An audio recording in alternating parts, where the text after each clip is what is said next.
संबोधित करते हुए सबसे पहले तो मैं ये बताना चाहूंगा कि पिछला 1 महीने से एक कार्यक्रम शुरू किया है।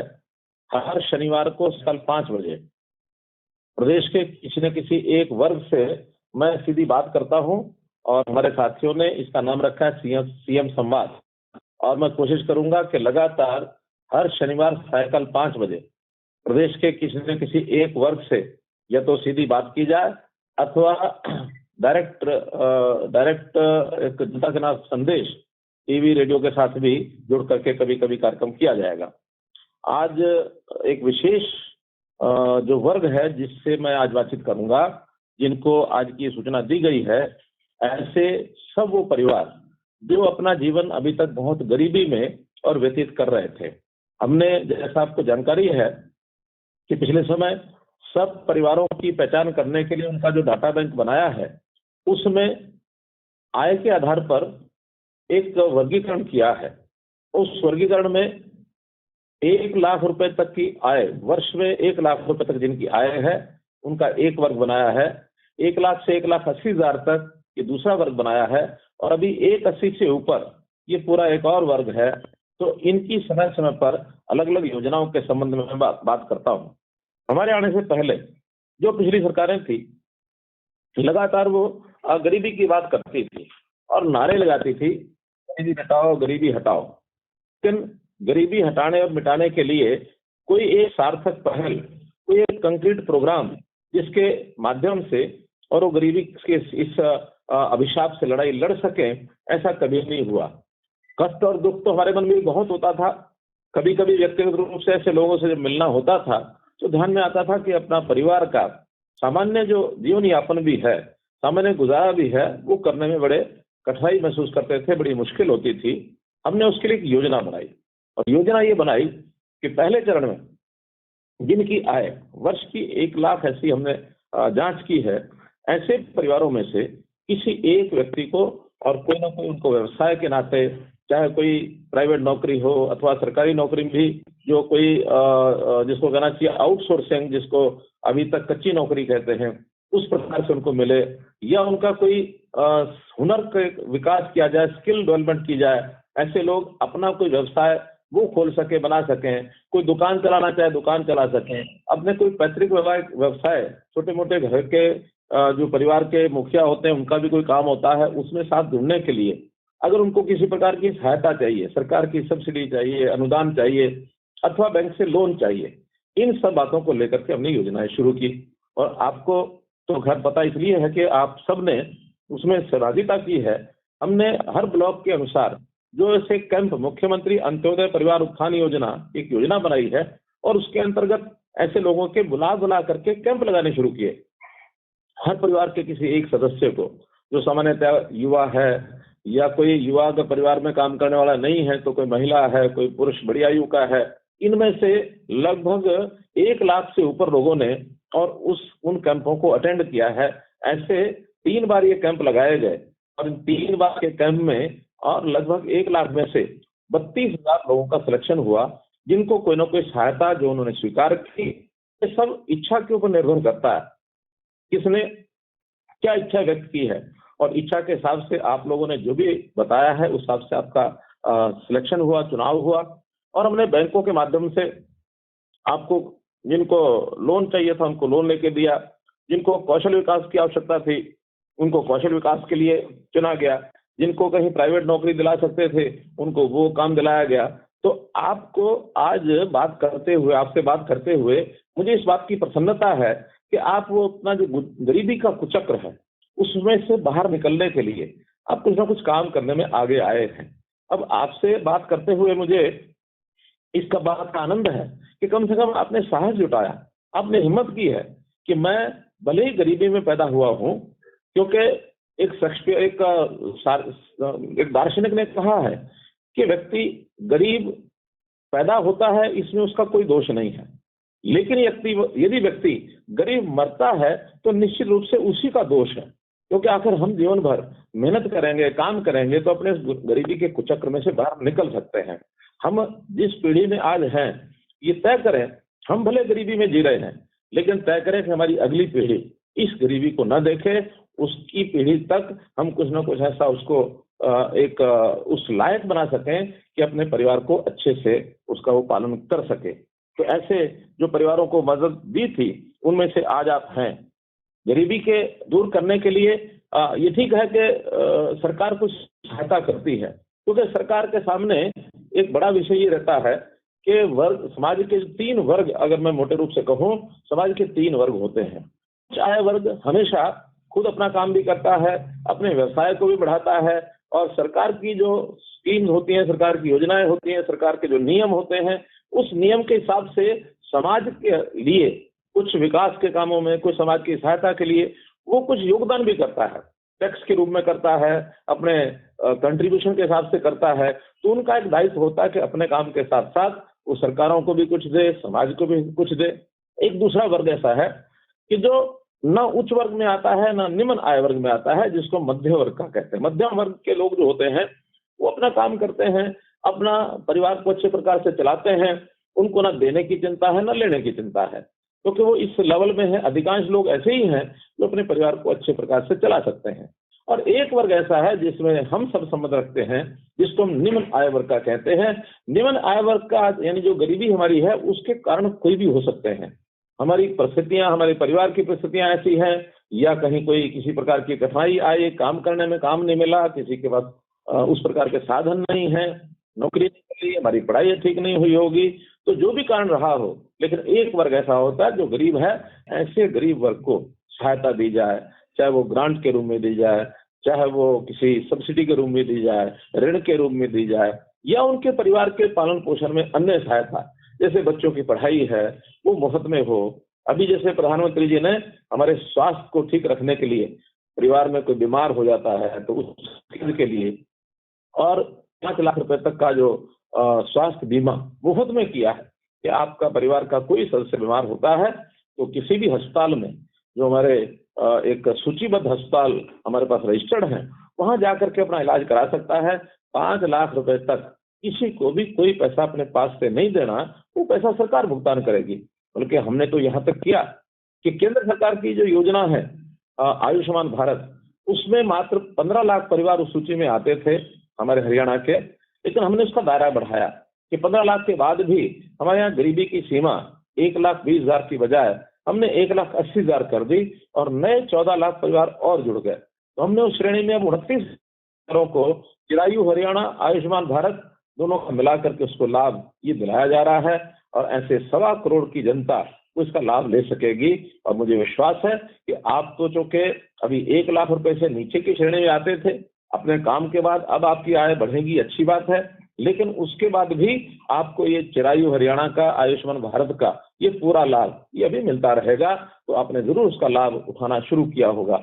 हमने ऐसे जो परिवार हैं, इनका वर्ष में एक बार स्वास्थ्य जांच हो, और स्वास्थ्य की जांच का लाभ ये है कि कभी कोई शरीर में किसी प्रकार की शारीरिक कोई कठिनाई आई है तो उसका पहले से पता लग जाए कि शरीर में कोई ऐसी बीमारी तो नहीं पनप रही, आगे चल करके किसी प्रकार की कठिनाई पैदा करे। तो उसके लिए स्वास्थ्य जांच वर्ष में या 2 वर्ष में एक बार सभी की हो जाए, इसका भी हमने अभियान चलाया है, और सब काम अभी आगे हो रहे हैं। तो मित्रों, ऐसी सब योजनाएं जो हमने चलाई हैं, इसका निश्चित लाभ आपको ये मिलेगा। हमें इस लाभ को उठाते हुए अपने परिवार की इनकम बढ़ानी है, और बढ़ाने में हमें खुशी होनी चाहिए, आनंद होना चाहिए। अभी आजकल जैसे परिवार पहचान पत्र में हम लोगों ने सबकी आय की जांच शुरू की है, तो आय की जांच जिनकी वास्तव में कम है उनको सब लाभ देंगे, लेकिन एक समाज का ऐसा वर्ग भी है, आय उनकी ठीक ठाक है, अच्छी है, लेकिन किसी न किसी रूप में अपने प्रयत्न करते हैं कि हमारी आय भी कैसे कम हम लिखवा करके उसकी जांच करा लें, ताकि सरकारी लाभ हमको मिल जाए। मेरा ऐसे बंधुओं से निवेदन है कि अगर ऐसा करेंगे तो हम शायद पात्र न होते हुए भी हम उसका लाभ तो उठा लेंगे, लेकिन इसके कारण से जो पात्र हैं उनको लाभ कम मिलेंगे।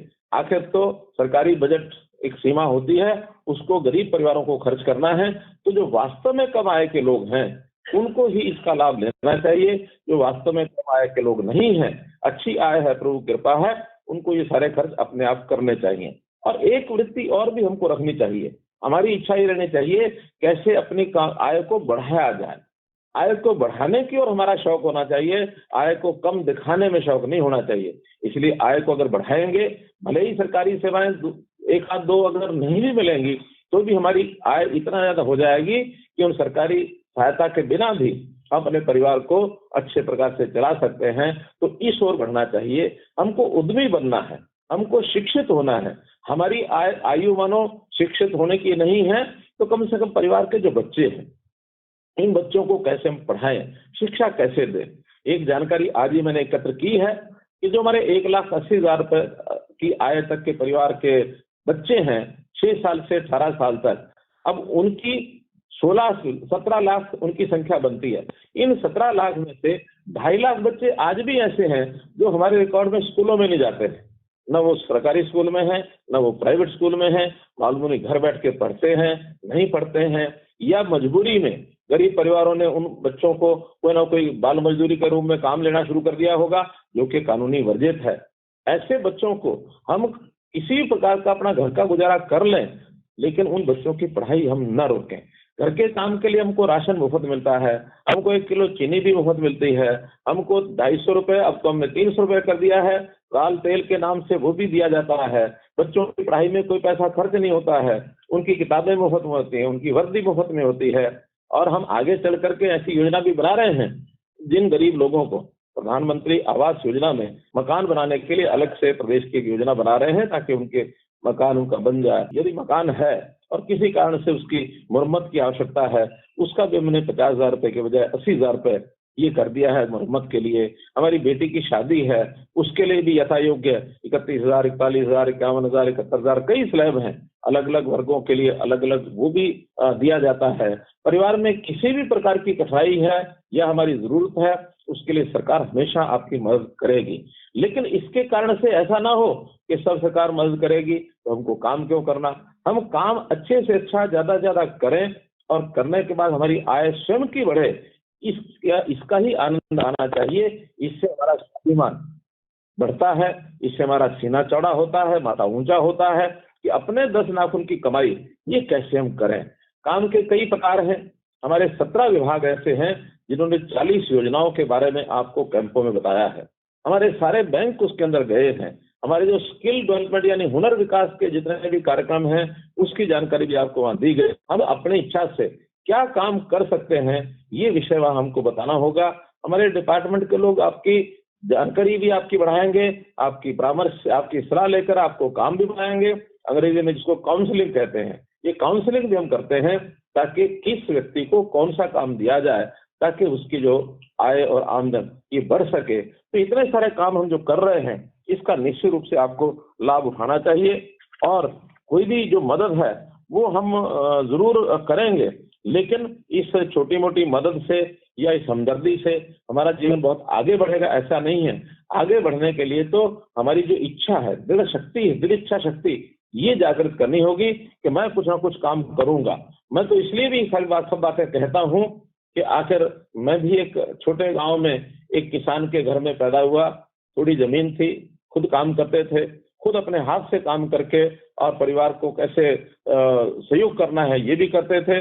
छोटे छोटे काम भी कई सीखे, बढ़ते बढ़ते आगे बढ़ गए। तो मेरा कहने का भाव ये कि हर व्यक्ति जो कुछ भी काम करता है और काम करके मन में संकल्प होता है, चाय का खोखा लगा करके चाय बेचने वाले पिता का बेटा नरेंद्र मोदी देश का प्रधानमंत्री बन गया। अब सभी प्रधानमंत्री बनेंगे ये तो कल्पना नहीं करनी चाहिए, लेकिन हम छोटे जीवन से भी बड़े ऊपर उठने के लिए कहीं भी कुछ भी अच्छा काम कर सकते हैं। तो हम अपनी योग्यता भी बढ़ाएं, पढ़ाई से, स्किलिंग से। हम नहीं तो हमारे बच्चों की स्किलिंग कराएं। एक मन में एक संकल्प लेकर के आगे बढ़ेंगे तो निश्चित रूप से हम अपने इस गरीबी के चक्र में से बाहर निकलेंगे और हमारा जो स्वाभिमान है वो बढ़ेगा। तो मैं तो इतना ही कहते हुए आज आपको ये कहना चाहूंगा कि आपका साथ मैं जरूर दूंगा, लेकिन मेहनत तो आप ही को करनी होगी। आप मेहनत करेंगे तो इसका फल मिलेगा। और गरीबी में जीने वाली आपकी ये जो अंतिम पीढ़ी है, आपके बच्चे गरीबी में न आगे आए और वो हमेशा एक अच्छे परिवार का उनके बैकग्राउंड बने, ये बात आपसे करनी थी। अब चूंकि आपको सरकार की ओर से सहायताएं दी गई हैं, सरकार बैंक की ओर से कुछ लोन दिलाने की भी व्यवस्था ये की गई है, तो हमें तो आपसे जो बात करनी है वो यही है कि आपके काम करने के बाद आपको कितनी सफलता मिली, आपको कोई कठिनाई आई क्या। हमने एक और भी विचार किया है कि ऐसे जो लोग हैं जिनको सरकारी सहायता मिलती है, अर्थात ये जो 32,000 लोग हैं, ऐसे 50-50 लोगों के ऊपर, 100-100 लोगों के ऊपर एक जिसको कहना चाहिए संरक्षक, एक जो आपके साथ का सहयोगी, जो आपको परामर्श दे सके और कहीं भी आपको आने वाली कठिनाई उसको दूर कर सके। क्योंकि हर किसी को एक गाइड की जरूरत होती है, एक सहायक की जरूरत होती है। आपको अगर ठीक समय पर सहायता मिलेगी तो आप इसमें से कुछ अच्छा काम कर सकेंगे। कहीं ऐसा ना हो कि बैंक से तो आपने पैसा आज ले लिया और काम में सफलता नहीं मिली तो वही ढाक के 3 पात, ये ना हो बने। और ये अगर एक बार हो गया तो फिर असफलता के कारण से व्यक्ति निराश भी होता है। अब असफल ना हो, सफल हो, इसके लिए किसी न किसी सहायता लेना भी आवश्यक होता है। वो हम सहायता लें, हम हमेशा आपके साथ खड़े हैं। यदि फिर भी किसी कारण से, किसी मजबूरीवश आपका काम अगर सफल नहीं हुआ है, लोन लेने के बाद भी हम आपके साथ खड़े हैं। आप अपना जो भी परामर्शदाता है उनसे बात करें, सरकार से जुड़े हुए अधिकारियों से बात करें। हमारा जो एडीसी है इन योजनाओं का सबका वो प्रमुख है, एडीसी तक अपनी बात पहुंचाए और हम कैसे आगे बढ़ सकते हैं और क्या सहायता आपकी की जा सकती है। और हाँ, जो लोग अभी समाज में ऐसे रह गए हैं जिनको भी सहायता नहीं मिल पाई है, जो इस प्रकार के कैंप में नहीं आए हैं, नए सिरे से हम ये जो कैंप है अभी फिर से लगाने वाले हैं, ताकि उसमें जो लोग रहे हैं वो भी सब आए और कोई ना कोई काम अपना प्राप्त करें।